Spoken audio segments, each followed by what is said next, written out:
Hello, everyone. Good morning. Buongiorno.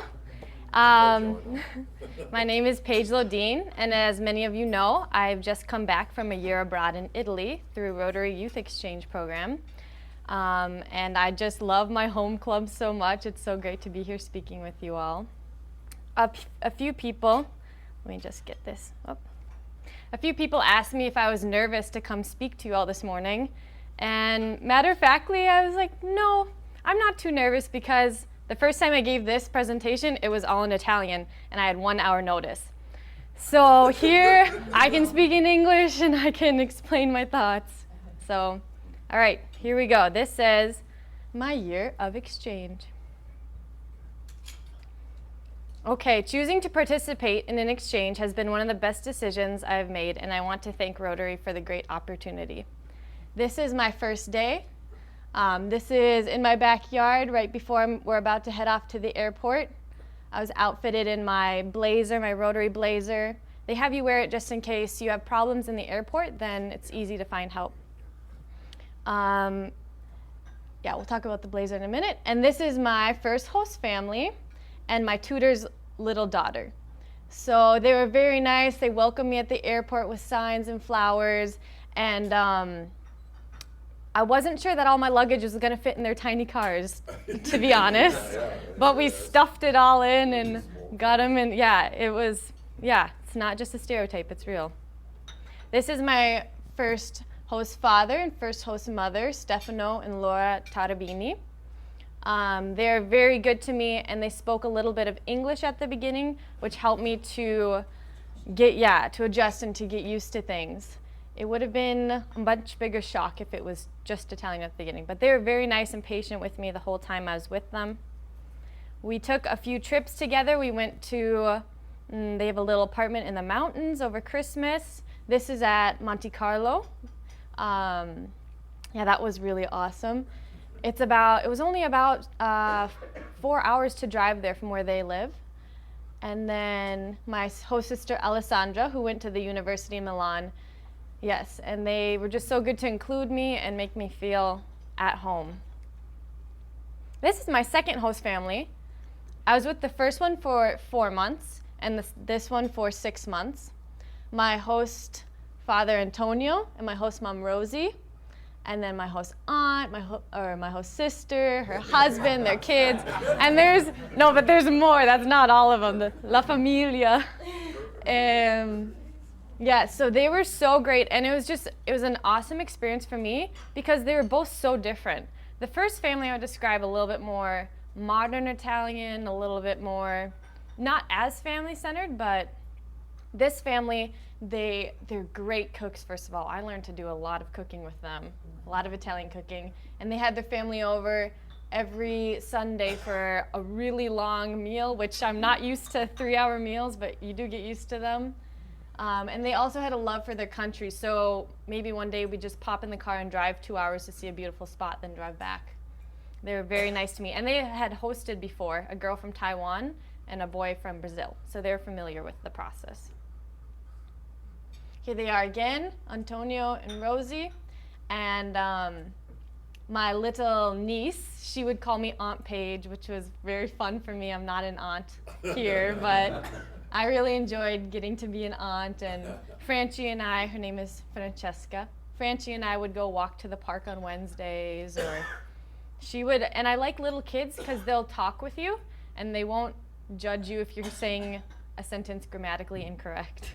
They're very patient. One of the best parts about exchange is meeting other exchange students. There's about 25 in my zone, which was about an hour zone. In that zone, there was Milan, there was little cities. I was outside of Milan about 20 minutes. And then there's even one city in our zone that was at the base of the mountains, so that was pretty to go visit. But this is my friend Carly from Canada, my friend Pamela from Mexico, my friend Isaac from California. And after school, I would mostly go over and we'd say, hey, you want to go on the train, want to go to Milan for the afternoon? Because Italian school is very hard, so almost all my classmates had to go home and study all day.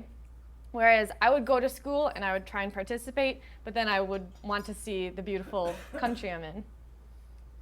More friends, my friend Tasman from New Zealand, my friend Sophia from Spain. Lots of train rides, which I really enjoyed taking trains. The public transportation is just awesome. I lived in a tiny town, so sometimes I'd walk 20 minutes to take the bus to the train station to meet the others, but I enjoyed getting around, and you learn to live without a car, and it wasn't a big deal to not have a car. I also got a bike when I was there, so I could bike from some of the small towns. This is my school, Villa Greppi, and these are my classmates. Italian school is a little bit different in that you stay with your same class all day. You don't switch classrooms. The teachers do. So this is my class. I was with them 6 hours every single day, and they were so incredibly nice to me. I remember the first day when I walked in, they all just kind of looked at me like, oh, like I was a puppy, and and I was thinking maybe they don't want a stranger in their class. It's someone new, but they just really embraced me like I was one of them. And they were a language school, so they spoke a little bit of English, Spanish, German, Russian, and Italian. So they could communicate with me at first in English, and then as I progressed, we just switched to only Italian. But they were so incredibly nice, and I still talk with them now that I'm back here. But it was different for me to be at a high school. I was homeschooled, and I did PSEO. So I never had the typical high school experience. So it was just, yeah, it was very fun. I enjoyed it. The food is as good as you hear. It is. No, the first week I was there, I was just thinking, man, this is like being in a restaurant every single meal. And the Italian moms just have this mindset where they cook every single meal for you. One day I said, you know, I can make my own lunch. I can make a sandwich. It's okay. And my Italian moms said, no. Here, we do this. I make you pasta. I'm going to make you pizza. And I said, okay, I'm fine with that. You tried to tell your mom the same thing when you got back. Yeah, exactly. My first gelato, the gelato is so good there. But I'm very glad I learned how to cook some foods, and I've been cooking a lot since I've been back. I enjoy it, and I have a new appreciation for it, I feel like. I also did try some interesting things. This is a frog. One day my host sister calls me and says, come on, we're going to eat frog. Come on, just come. And I just thought, okay, I'm not going to say no because I'm trying new things. And I had frog in risotto, deep fried frog with polenta, a different dish. And it wasn't bad, but I just wouldn't do it again, I don't think. This is a cannoli from Sicily, and they just are amazing. Yeah, I don't usually like cannolis, but this one was very yummy. Traveling the world. So I did go to school every day when I was there, but I also did get to see a lot of Italy, and I'm so thankful for that because you don't know how much you're going to see going into it. I'm just going to pass around a few things to look at while I'm still talking. Might as well. First of all, this is the little gift I would give my host moms. Does anyone know what it is? It's a Minnesota-shaped cookie cutter, and they would just love that. And one time we made cookies in the shape of Minnesota, because they don't really do chocolate chip cookies, but they love that. This is, I actually went to this place in Sicily. It was just beautiful. Taormina, yeah. So you can just take a look at that. And Sicily is also known for its ceramics and tiles. And here's a little Vespa. I kept saying to my host family, look, I'm not going back to the States without going on a Vespa. I see them there. Look, I need to go on a Vespa. So one day when we had taken this 1-week vacation to the island of Ischia, there's just Vespas everywhere. And I was able to go for just a little circle around the square. It was fulfilled an American dream. So my host family bought me that little Vespa to bring back. Okay. Some other towns I saw: Rome for a day or two, Florence for an afternoon, Venice, I went there 2 times. Milan was close, so it was easy to go for some shopping. France for a weekend. They had some cousins there. It's just, things are close there, so it just is a little bit easier to organize a trip. And also, the Rotary Club there was very good to take us kids on some outings. Germany and the Amalfi Coast, which I remember you, sir, telling me you have to go there. So that was always in my mind, and I told my host family that, and we were able to go, which was... What was their opinion of the Amalfi Coast? Is that Oh, something? they love it. They had been to it already. But for me, it was so funny that you have this coast, and it's on just this kind of drop off of these rocks, and you have this one little road that everyone is using to go around this. So I'm just thinking, if there's a crash, if there's anything, you know, everyone's just stuck here. But the water was just this bright blue, kind of like your shirt, and yeah, it was amazing. So there's that. I got to see, yes, very many places. This is my residence permit, which I'll just pass around in case anyone is interested. That was probably my least favorite part of Italy, is having to go get my residence permit, because public offices and in Italy just took hours and hours, but yeah, we got it done. And I discovered my love for the mountains. We don't have mountains in Minnesota. So people would ask me, well, if you don't have the sea and you don't have the mountains, what do you have in Minnesota? I'm like, we have lakes. But no, We have Iowa south of us. I left that out. But no, that's my new favorite question to ask people. Do you like the mountains or the sea if you had to pick? Because people would ask me that, and I never really thought about it. But these are the Dolomite Mountains. I don't know if you guys have heard of the Dolomite Mountains. I was able to go see these mountains for a weekend, and they are just truly spectacular. I took this picture on my phone, and it was just, yeah. I realized my love for the mountains. Which, speaking of, this is another postcard. When we were there for the weekend, I stayed in this little town right here in the valley, so I'll pass this around. And then this is a magnet I got in Rome. Dolomite is a rock, and so that's why they're named the Dolomite rock. Okay. It's a very, very hard rock. Okay, see, I didn't know that.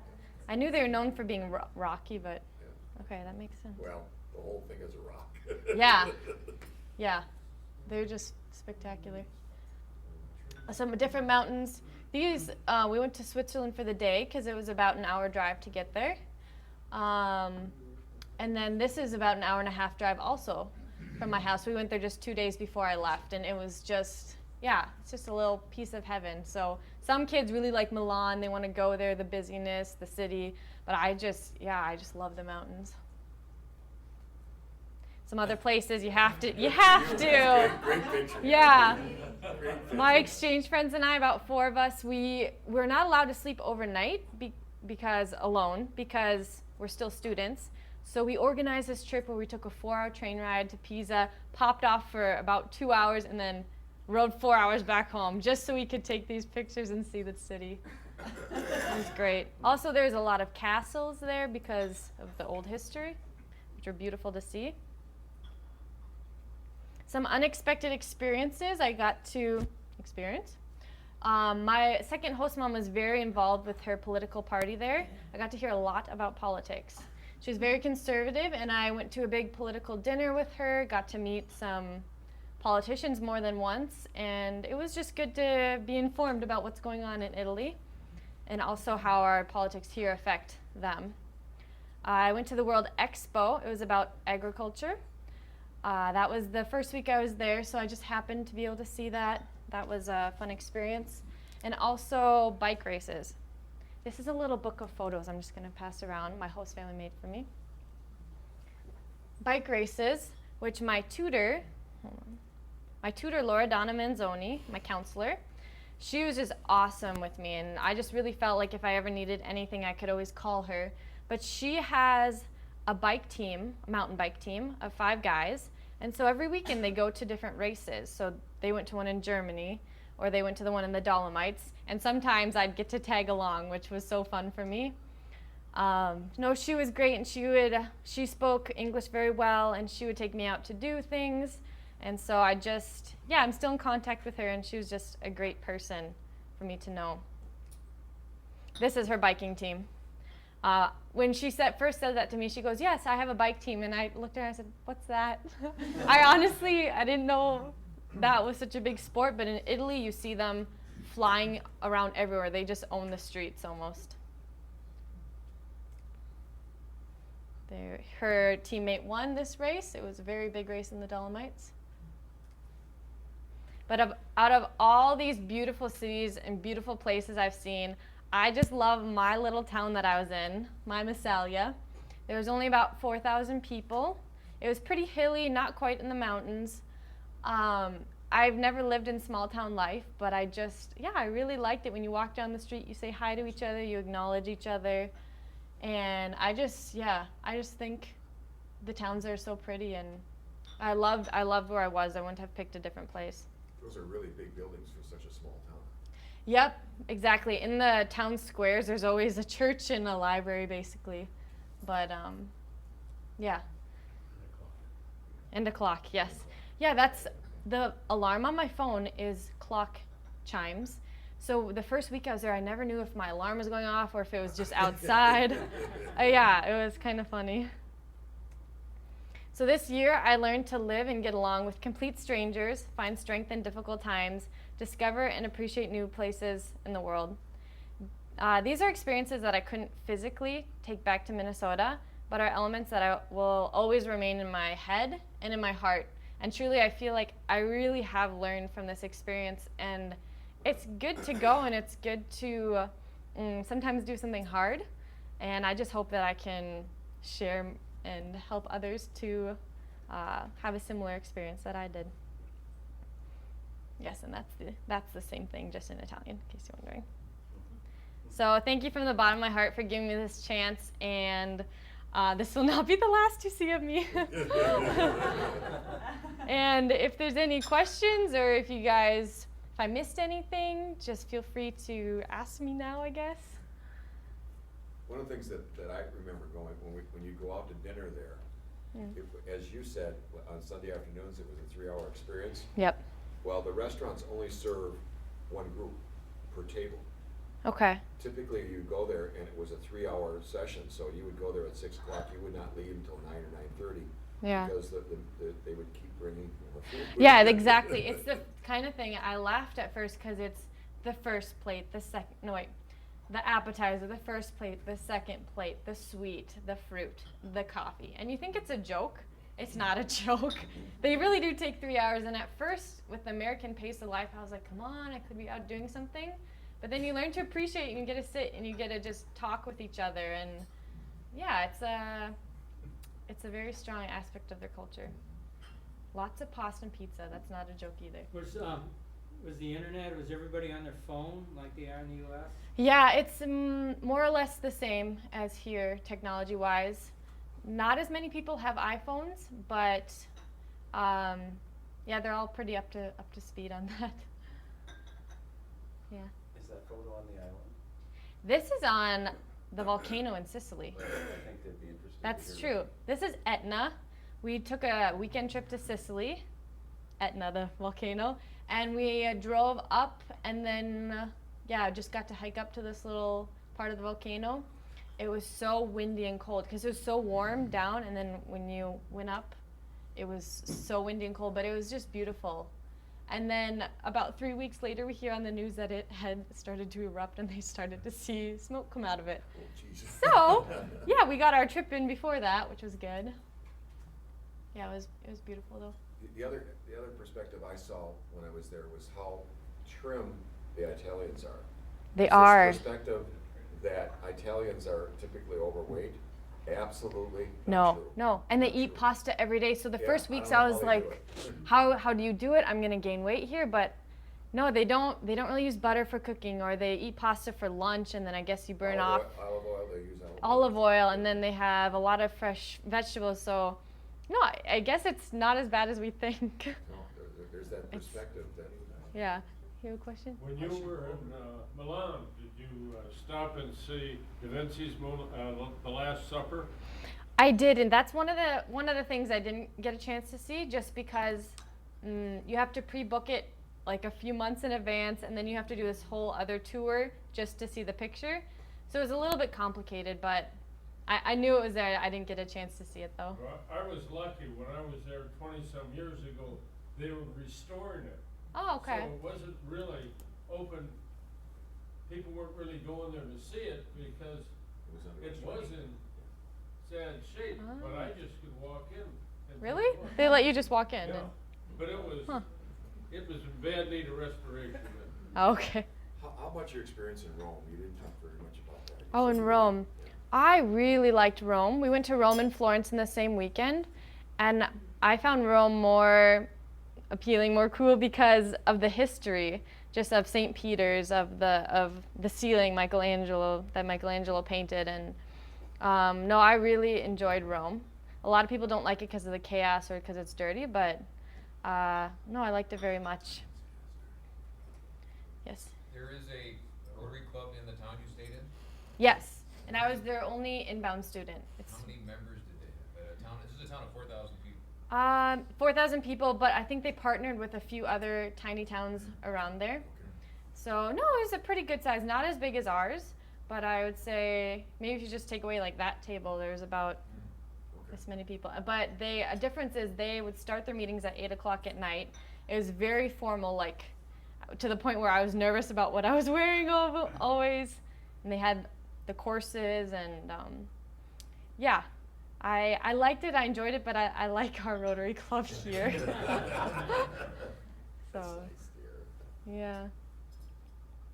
Yes. What's your favorite thing to cook now that you've come back, that you've learned? Ooh, I cook a lot of zucchini, which sounds funny, but you take it with some olive oil, a little bit of white wine, a little bit of bouillon, and you just let it cook for about 45 minutes, and it's super good.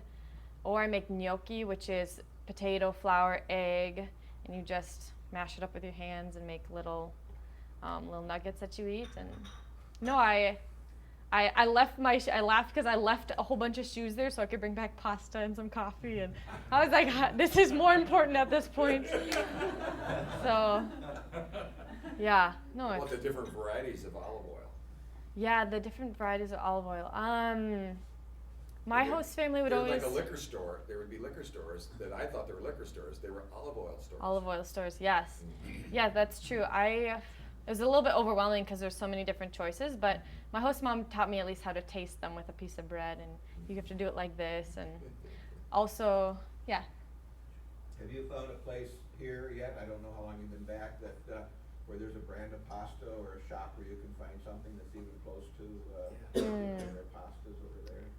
I know this one specific brand we don't have in America that my host family would buy, but most of the stuff we do have here, like mascarpone cheese for making tiramisu. I'm gonna make that a little bit later. Most of the ingredients you can find here, which is good. And it's not even so much, it's the ingredients, yes, but it's also the little things of how you cook it. Well, here's another funny story. I'm making cupcakes with my host mom, and she looks at me and she's like, "What are you doing? Stop." And I was like, "I'm sorry." She goes, "You have to beat it clockwise, not countercockwise." And I was like, are you kidding me? She goes, "Yeah, look, they're not fluffy now." So just those little things that stick in your brain, but I think all those things added together maybe make a difference. Maybe that's why everything there tastes so good.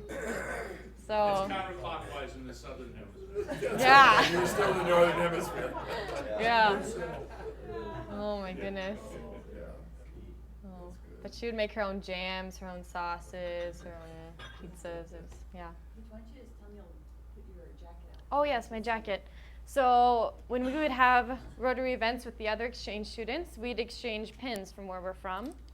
And so before I left, I didn't have any pins, but afterwards, this is what it looks like. I have some from my friends from Australia, Vegemite. I don't know if you guys know what that is.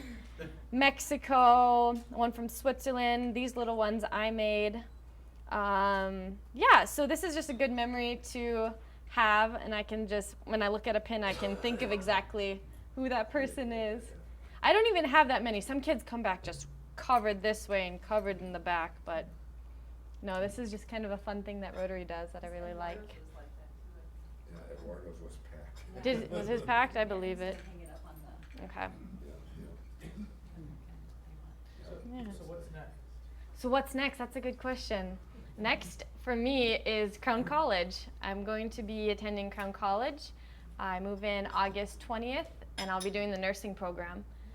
So yes, it's going to be a big switch, but I'm excited. I'm ready for it, and I already love nursing. I haven't started, but yeah, I'm excited to start that. And for now, I'm just nannying this summer a little bit, just kind of preparing, and then before I know it, I think I'll be moving into the dorm rooms. Yeah. And I'm just sad because I like cooking so much at home. I'm thinking, okay, what can I keep in my dorm room that I can cook on? But yeah, so Crown College is next. Well, thank you Hey. so much. You're very welcome.